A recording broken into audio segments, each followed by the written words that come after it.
আচ্ছা, আজকের ভিডিওতে আমরা দেখবো এই আমাদের সাইড প্যানেলগুলোর কাজ, আমাদের মেইন টুল যেগুলো সেগুলোর কাজ। ধরো প্রথমত আসি আমি একটা লেয়ার নেওয়ার পরে ডাবল ক্লিক করলাম লেয়ারটা আনলক করার জন্য। এরপরে সর্বপ্রথম কাজটা হলো আমাদের মুভ টুলের কাজ। ওকে, এখানে যখন মাউসটা হোভার করলাম তখন দেখলাম মুভ টুল ভিতেও শর্টকাট আসে। আমি যদি ভিতে ক্লিক করি শর্টকাটে চলে যায় এখানে এই টুলের ভিতরে। এটাতে আমি মুভ করাতে পারি, যেমন ব্যাকগ্রাউন্ডটা মুভ করতেছে। ওকে, যেখানে সিলেক্ট করতেছে ওটার উপরে মুভ করতেছে, এটা বলে মুভ টুল। এরপর আছে সিলেকশন এরিয়া, রেক্টাঙ্গুলার মার্ক টুল মার্ক করার জন্য। সো আমি যে কোনো এরিয়া ধরলাম, এরিয়াটা মার্ক হয়ে গেল। এখন আমি যদি ব্যাক স্পেস ক্লিক করি ওই এরিয়াটা কি গেলো, ট্রান্সপারেন্ট হয়ে গেল, মানে ওই এরিয়াতে যা ছিল সব রিমুভ হয়ে গেছে। এবার কন্ট্রোল অল্টার জেড এ ক্লিক করি, দুইবার ফেরত চলে আসছে। এরপর আমি কন্ট্রোল ডি তে ক্লিক করব ডিসিলেক্ট করার জন্য, অথবা সিলেক্টে আসি, ডিসিলেক্ট কন্ট্রোল ডি। ওকে, এরপরে আমি আসি এলিপস মার্ক টুল। আমি এটা একই কাজই করে, যখন আমি এটা এইভাবে টান দিলাম এতে কিন্তু মার্ক হইতেছে, কিন্তু বাঁকা উল্টা পাল্টা বাঁকা দ্বারা মার্ক হইতেছে। সো আমি সেম জিনিসটা যদি চাই যে একদম স্ট্রেট মার্ক হবে, একদম মিডিল থেকে শুরু হবে, একদম চারিদিকে সমান, সেক্ষেত্রে অল্টার অ্যান্ড শিফট প্রেস করতে পারি। ওকে, অল্টার শিফট প্রেস করলে একদম আমি যেই পজিশন যাবো সেই পজিশন থেকেই আমি মার্ক করতে পারবো একদম মিডিলে। ওকে, সেম এটার জন্য আমি অ্যাপ্লাই করতে পারি। ইভেন এটার মধ্যে আমি কালার অ্যাপ্লাই করতে পারি। কালারটা কিভাবে অ্যাপ্লাই করবো? কালারটা অ্যাপ্লাই করার জন্য আমি যখন মার্ক করি, মার্ক করার পরে যখন মার্ক করলাম, মার্ক করার পর এই লক হয়েছে। যখন মার্ক করলাম, মার্ক করার পর লক হয়ে গেছে, মার্ক হইতেছে ঠিকই লক হয়ে গেছে। তখন আমি স্পেসে ক্লিক করবো এটার মুভ করানোর জন্য, যেটার উপর হ্যান্ড টুল। ওকে, এবার আমি এখানে রাখলাম, রাখার পরও এখানে দুটো কালার প্যানেল আছে, এই যে রেড অ্যান্ড হলো হোয়াইট। ওকে, আমি এখানে একটা কালার দিলাম, এটা নিচে, আর উপরে ডাবল ক্লিক করলাম, এখানে একটা কালার দিলাম গ্রিন। ওকে, গ্রিনটা দিতে পারি আমি এখানে সরাসরি 100% সায়ান, 100% ইয়েলো, টোটাল গ্রিন। ওকে, এরপর আমি এটার উপরে অ্যাপ্লাই করব অল্টার ব্যাক স্পেস। অল্টার দিয়ে হয় উপরের কালার, আর কন্ট্রোল ব্যাক স্পেস দিলে হয় নিচের কালার। ওকে, আমি যে সবগুলো কিন্তু একটা লেয়ারের ভিতরে রাখছি, এটা আমি আর মার্ক করতে পারবো না একবার রিমুভ করে দিলে। ওকে, এখন আমার পুরোটা সিলেক্ট হচ্ছে, এটা সিলেক্ট করতে পারবো না। আমি যে আলাদা আলাদা লেয়ার করতাম সেক্ষেত্রে আমি আলাদা আলাদাভাবে সিলেক্ট করতে পারতাম। আমি আলাদা একটা লেয়ার নিলাম, লেয়ার নেওয়ার পরে এই লেয়ারে যা ছিল সব ফেলে দিলাম, আমি লেয়ারটা সিলেক্ট করলাম, সব ফেলে দিলাম। ওকে, এখন এই লেয়ারের মধ্যে একটা কালার দিই। কোন কালার? পিছনে যে কালারটা ছিল সেই কালারটা। কিভাবে দিলাম? কন্ট্রোল ব্যাক স্পেস, পিছনের কালারটা আনার জন্য। আচ্ছা, পিছনে আমি যদি হোয়াইট দিই সেক্ষেত্রে কন্ট্রোল ব্যাক স্পেস, সিলেক্টেড লেয়ারের উপরে, যে লেয়ারটা সিলেক্ট ছিল ওই লেয়ারের উপরে। এখন এখানে কিন্তু যে মানে গ্রিড আছে, এখানে যদি গ্রিড না রাখতে চাই সেক্ষেত্রে আমি এখান থেকে ভিউ থেকে এক্সট্রাটা অফ করে দিব। তো এক্সট্রা যা ছিল সব অফ হয়ে গেছে।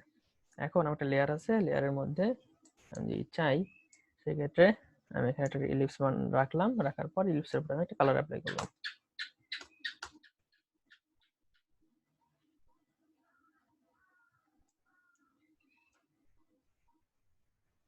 সরি, আমার এখানে একটা ইলিপস আছে, ইলিপসের উপরে আমি একটা যে কোনো ইচ্ছা করলে কালার অ্যাপ্লাই করতে পারি।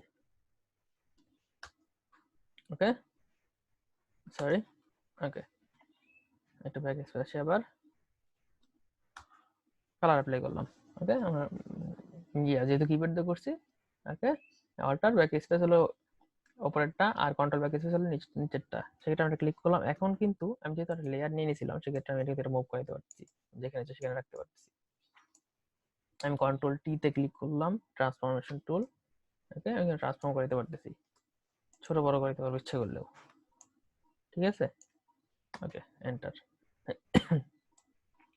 এরপর এগুলো মার্ক টুল, সিঙ্গেল কলাম মার্ক টুল।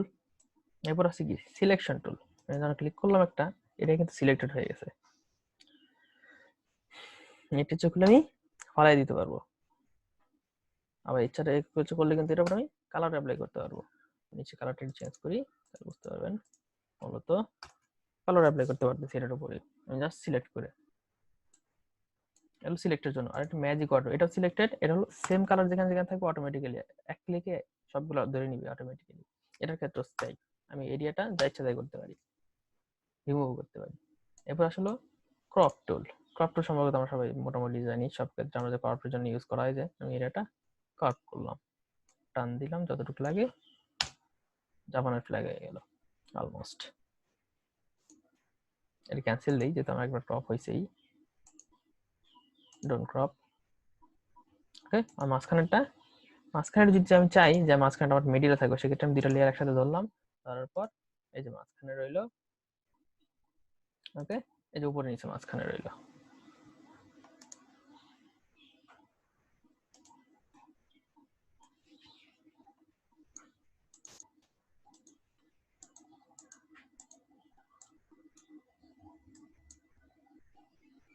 ওকে, অটো সিলেক্ট আসলাম, আমি লেয়ারে সিলেক্ট করি, অটো লেয়ার সিলেক্টেড থাকে।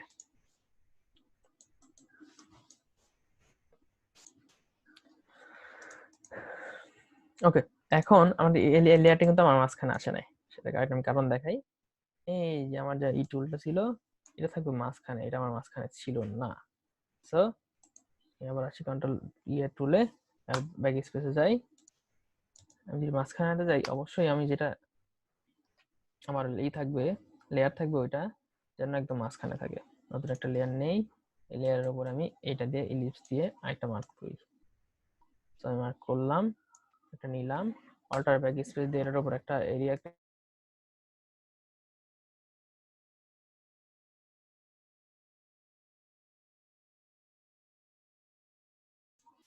ওকে, এরপর আমি এটা ধরলাম সরাসরি ধরার পরে এটার উপরে আমি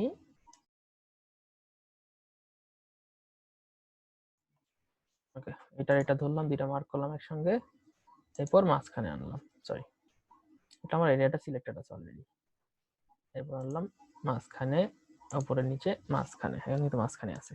ওকে, আমি এটা যদি লাল করে দিই, সেক্ষেত্রে কন্ট্রোল ব্যাক স্পেস, জাপানের ফ্ল্যাগ হয়ে গেল এখানে।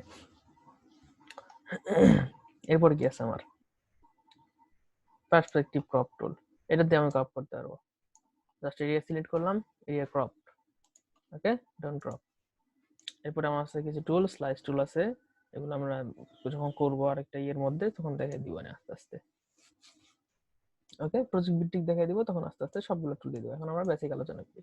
আইড্রপার টু, কালারটা প্যানেলটা কপি করার জন্য জাস্ট ক্লিক করলাম, এখানে কালারটা প্যানেলটা কিন্তু কপি হয়ে গেছে অটোমেটিক্যালি।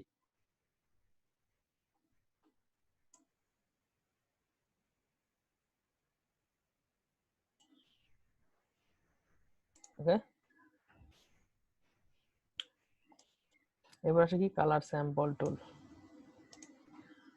এখানে কিন্তু যে কালার ইনপুটও চলে আসছে, এখানে কালার স্যাম্পল, কালার ইনপুট প্রতিটা এরিয়ার স্যাম্পল কালেক্ট করতেছে। ওকে, এরপর আছে রুলার টুল, এরিয়া, কোনো এরিয়া যদি কার্ভ থাকে, ধরেন যে একটা এরিয়া নেই, একটা এরিয়া নিলাম, ওকে, একটা এরিয়া নিলাম, নেওয়ার পরে যদি সেটা কার্ভ থাকে, যেমন এটা যদি এরকম বাঁকা থাকে, সেক্ষেত্রে এটা যদি সোজা করতে যান, সেক্ষেত্রে রুলার টুলটা খুবই কাজের। এখান থেকে ধরলাম এই পর্যন্ত, এরপরে ইমেজ থেকে আলবার্টি, ওকে, এখন দেখেন এই আমি যেটা শুধুমাত্র রুল করছি, শুধুমাত্র ওইটা সোজা হয়ে গেছে, বাকি সব কিন্তু আঁকা হয়ে গেছে। এটা ইমেজের ক্ষেত্রে সবচেয়ে বেশি অ্যাপ্লাই হয়, ইমেজগুলা সাইজিং করার ক্ষেত্রে। ওকে, অলরাইট, এরপর কি আছে আমাদের স্পট হেলিং ব্রাশ টুল, এগুলো সব ইমেজের ক্ষেত্রে ব্যবহৃত হবে, ইমেজ এডিটিং করার ক্ষেত্রে, ম্যানিপুলেশন করার ক্ষেত্রে এগুলা। আর তারপর আছে ব্রাশ টুল। এখন ব্রাশ টুল সিলেক্ট হয় সবসময় রেগুলার রাস্টারাইজ লেয়ার গুলাতে। এই যে ব্রাশ, এখানে কালার যেটা আছে, সেই কালারটা অ্যাপ্লাই হবে ব্রাশের মধ্যে, এখানে টান দিতে পারি। এছাড়া ব্রাশের হার্ডনেস, সাইজ এগুলো আছে, ব্রাশের প্রিসেটও আছে বিভিন্ন। ওকে, অনেক অনেক ক্ষেত্রে শ্যাডো অ্যাপ্লাই করা হয় ব্রাশ দিয়ে। ওকে, ব্রাশের আমরা প্রিসেটও বানাবো আস্তে আস্তে নিজেরাই।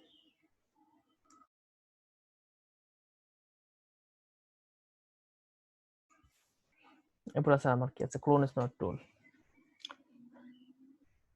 ওকে, ক্লোন স্ট্যাম্প টুলে আমাদের কোন ক্ষেত্রে ব্যবহৃত হয়, লেয়ার সিলেক্ট করে নেই, আমাদের ইমেজ বার্ন করার ক্ষেত্রে ব্যবহৃত হয়, এরিয়া সিলেক্ট করতে হয় আমাদের, ঠিক আছে, আমাদের অল্টার দিয়ে এরিয়া সিলেক্ট করতে হয়, করার পর ইমেজ বার্ন করাতে হয়। এরপর আছে আমাদের ইরেজার টুল। কোনো এরিয়া যদি ইরেজ করতে চাই, এই যে জাস্ট ক্লিক, এটা ক্লিক করলাম আর জাস্ট ক্লিক ইরেজের জন্য। ওকে, একটা ক্রিকেট বলের মতো হয়ে গেছে। ওকে, ঠিক আছে, যে কোনো এরিয়া যদি চাই জাস্ট করে দিতে পারবো। কন্ট্রোল অল্টার জেড দিয়ে আবার পিছনের দিকে ফিরে গেলাম। এরপর আসলাম ব্যাকগ্রাউন্ড রিমুভার টুল। এখানে আছে যে কোনো ব্যাকগ্রাউন্ড আমি জাস্ট মার্ক করব, জাস্ট রিমুভ, বলে ব্যাকগ্রাউন্ড রিমুভার টুল। এটা ওটার মতোই আছে, বা জাস্ট ব্যাকগ্রাউন্ড গুলা রিমুভ হয়ে গেছে।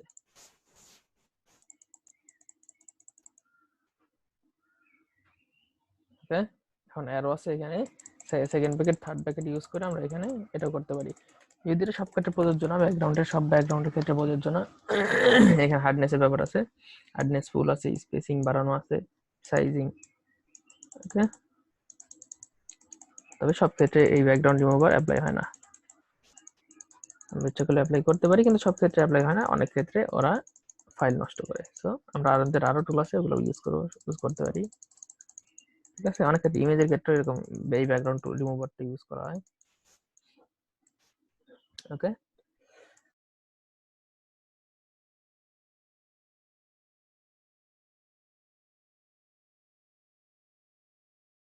এরপর আছে আমার ম্যাজিক ইরেজার টুল। এটা ব্যাকগ্রাউন্ড রিমুভারের মতোই কাজ করে, তবে একটু আলাদা।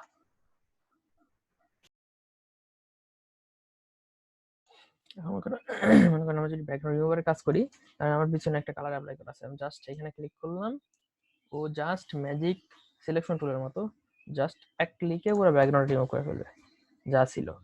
ওকে, এটাই হলো ব্যাকগ্রাউন্ড ম্যাজিক ইরেজার টুল। ওকে, এরপর আছে গ্রেডিয়েন্ট টুল আছে গ্রেডিয়েন্ট অ্যাপ্লাই করার জন্য। তারপর সেগুলো হলো ব্লার টুল, শার্পনেস, এগুলো ইমেজের জন্য, ডসটাও বার্ন করানোর জন্য। এরপর আছে পেন টুল। পেন টুল তোমরা জানি, পেন টুল হলো জাস্ট এখানে একটা ক্লিক করলাম, এখানে একটা ক্লিক করলাম, এরিয়া সিলেক্ট করে পাথ তৈরি করার জন্য অথবা শেপ তৈরি করার জন্য, কাস্টম শেপ তৈরি করার জন্য ব্যবহার করা হয়। ঠিক আছে, এখানে পাথ আছে আর শেপ থাকলে শেপ। ওকে, পাথ থাকলে পাথগুলো এখানে অ্যাপ্লাই হয় আর শেপ অ্যাপ্লাই হয় আলাদাভাবে। এই শেপের মতো এই যে এই এরিয়া রেক্ট্যাঙ্গুলার শেপ হিসেবে ব্যবহৃত হয়। ওকে, এগুলো আমরা প্রজেক্ট ভিডিওর জন্য আলোচনা করবো, তারপর আস্তে আস্তে আরো আসবে। এবার আসলাম টিতে আসলাম। টিতে বলতে মূলত টেক্সট টুল। এখানে আমরা যে কোনো কিছু লিখতে পারি ইচ্ছা করলে, এরপর এটা নিয়ে আমরা কাজ করতে পারি। নতুন একটা লেয়ার সিলেক্ট হয়ে গেছে অটোমেটিক্যালি। ওকে, এখন আমরা আমাদের ক্যারেক্টার প্যানেল দরকার, ক্যারেক্টার প্যানেলটা নিয়ে আসলাম। এখানে আমরা ফন্ট ফ্যামিলি চেঞ্জ করতে পারি, ফন্ট ফ্যামিলি চেঞ্জ হয়ে গেলে এখানে আমরা কালারও চেঞ্জ করতে পারি ইচ্ছা করলে। ওকে, আমরা সবই করতে পারি, এখানে আমরা কালারটা চেঞ্জ করতে পারি, আমরা সাইজও চেঞ্জ করতে পারি। ওকে, অলরাইট, আমরা সবকিছুই করতে পারি এখানে, ইভেন হাইট উইথও বাড়াইতে পারি, কমাইতে পারি।